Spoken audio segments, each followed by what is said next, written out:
The 12th Conference on National Scenic Historic Trails is brought to you by the Bureau of Land Management, the National Park Service, the U.S. Fish and Wildlife Service, and the National Forest Service. Aloha kako.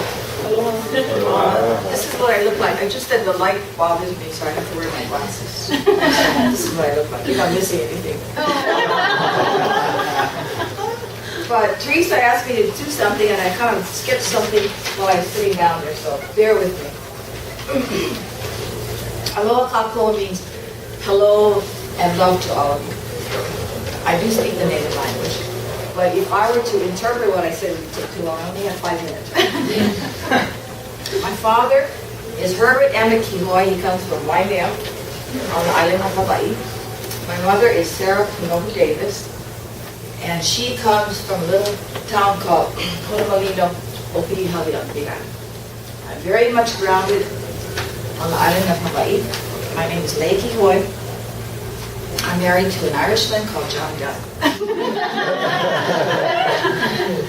It's very important as Hawaiians that we talk about our family first, because we represent our family. Yes. I think it's one of the jelly. The jelly? I needed sugar to speak to you, so here I am. Okay.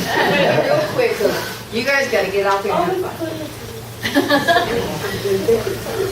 I'm kind of known as a troublemaker in Hawaii because I believe in empowerment. You know what that means?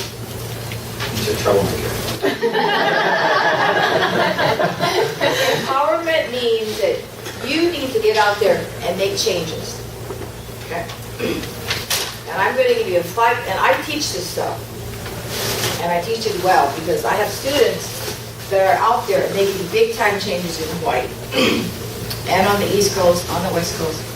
So I don't know if I can do this in 5 minutes, but I'm going to try. Okay? There are 3 things you need to remember when you're going to empower. You have to have competency, you have to be competent, you have to be consistent, and you have to be able to know how to make change. What I mean by competency is please stay in school, please get an education, please when you get out there, know what you're talking about. You need to know the laws. When you go to someone and you ask them to do something, you need to know what that law says. That's where I can teach you how to get there. I can teach you how to find it. But not now, not today.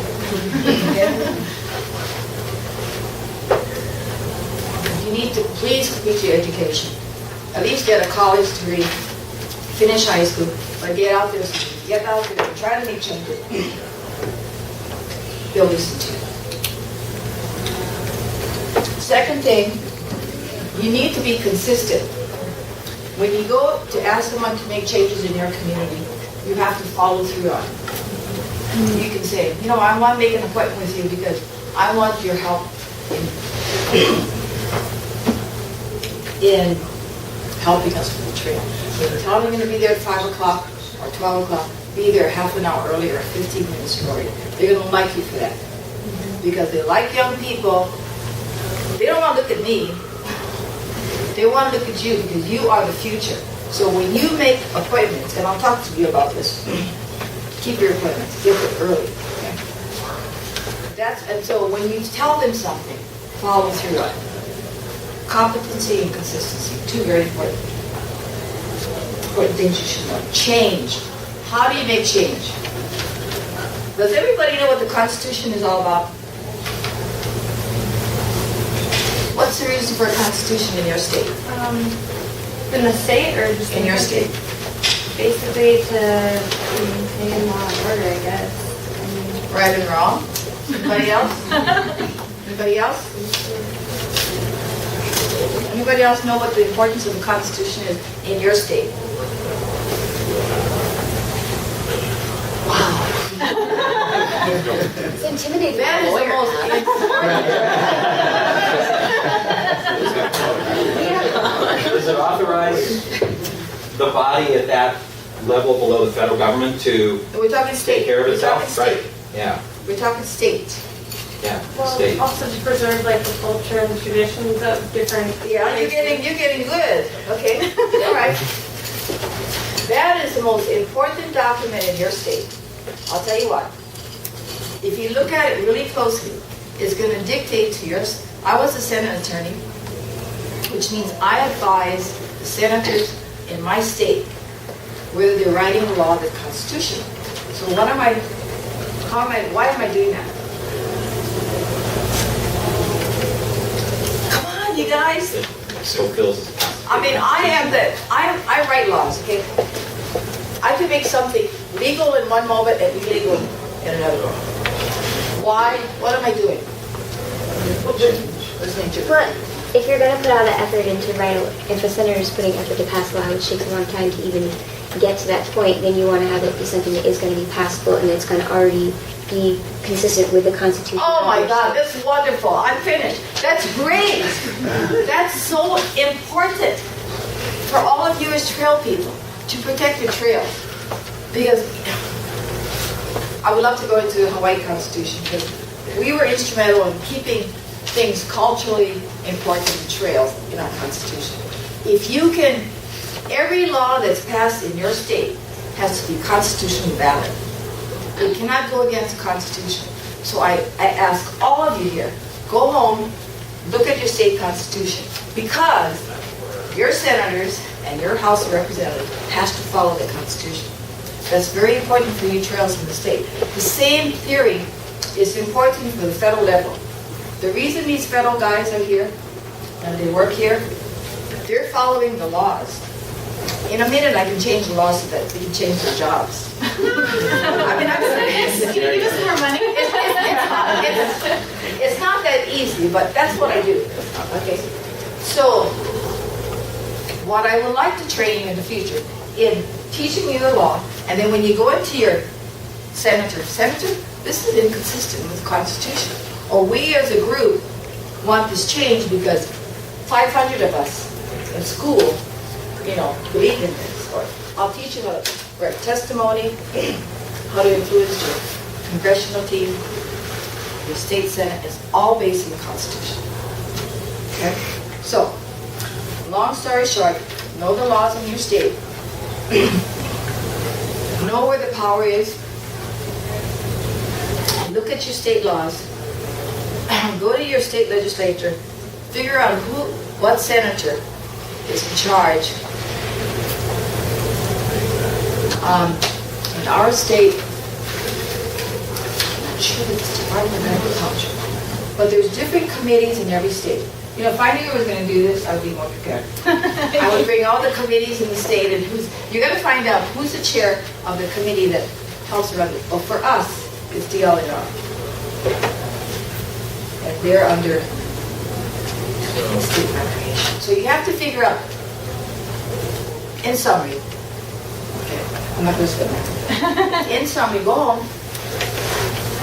First job, look at the Constitution. Second job, call your state legislature, find out who actually sponsors your trails. Okay? There's going to be a person that's very powerful. Might be the State Department, State Committee on Agriculture. It might be the state. Do you know that? The state, anybody? Which state? It depends, yeah. Okay. Montana. Anything about your state legislature? Come on, Scott. Montana. Sorry, I Scott. don't think there's actually anyone. Anybody from Montana? Nobody here from I'm from Montana? Montana, but I'm not sure who the trails rep This is great. Am I stimulating your thinking? That's where the power is. That's how you get money for your trails. That's how you get your people hired. You gotta know where the power is. So every time you fight for something, ladies and gentlemen, boys and girls, know where the power is in that state. Look at your state legislature, find out who's chair of the committee, and then you attack them. But you attack them. You attack them in a very nice way. You gotta get all the laws. No, I mean, Tell them it's good for them. It'll be great. I teach at the University of Hawaii, I taught the same sort of thing. And I have a lot of students, and I see them doing all these wonderful changes, but find out where the power is, that's where the money is, and that's where you can make changes for your trails. Do I have any questions? I'm sorry that was a fast, she just told me I had 5 minutes when I walked in here. So I was not prepared. Is there any questions? Like, could you give us a specific example of how your students have used this knowledge? Okay, great question. Well, it hasn't been on trails. It's for, let's see, so many different things. What my students have done is, there was one student that was very upset about the fact that she's a social worker. They changed the laws with regards to certification. Just one little, I mean, that's the first thing that comes to my head. So she wanted to make changes because she said that it was too strict. She was coming in from another state and they required her to go through all these loops in the law, right? So she came to me, she said, what do you think? I said, if you don't like it, change it. How do I do it? Go right to the licensing division in that state. Find out what is the law based on. And when you write a law, what happens is that the senators or the House of Representatives, we have people come in to testify. So in the law itself, there's all these testimonies and who said what, if you know how to research right. And then you go back and you find out a loop in the law, maybe they may have made a mistake. So I said, find a mistake in the law, then you ask for an amendment of the law and go right to the legislature and take your evidence and tell the senator you want a new law written. So they'll call me and I'll write the law. and then you have the hearing, everybody comes, testifies for or against, and the law is amended. It's not that simplistic, but it can be changed. Nothing has to be, like a lot of my students have come to me and say, oh my God, it says this, it says, you don't like it, change it. You pay taxes. And what you do is, the first thing you do is you go to your congressperson or your state senator and you tell them, I want to change the law, and you tell them why. And you get a group of people, like 10 or 20 people, you have them testify for or against, or for. And then they send it to committee, and then it goes on the floor, and it can be passed. It's not that simple. It doesn't happen all the time. I think out of every bill that gets introduced to a state legislature, maybe 10% or less will be passed. But I love to teach you strategy in your individual state, but it'll take the whole course. Well, again, thank you. Okay, thank you very much. Especially, but yes. I should just say is, latest talk is talking about change, and we've talked a lot about flexibility, and apparently they're still meeting at 5:15, and I think we should make some change. And I say we walk over there and mob their meeting and make a statement, and we'll make the change happen right now. So I'm serious, let's go over. Yes. Now, wait. Very politely. The buses for dinner don't leave at 6:30. They leave at 5:45, which is half an hour from now. So it's like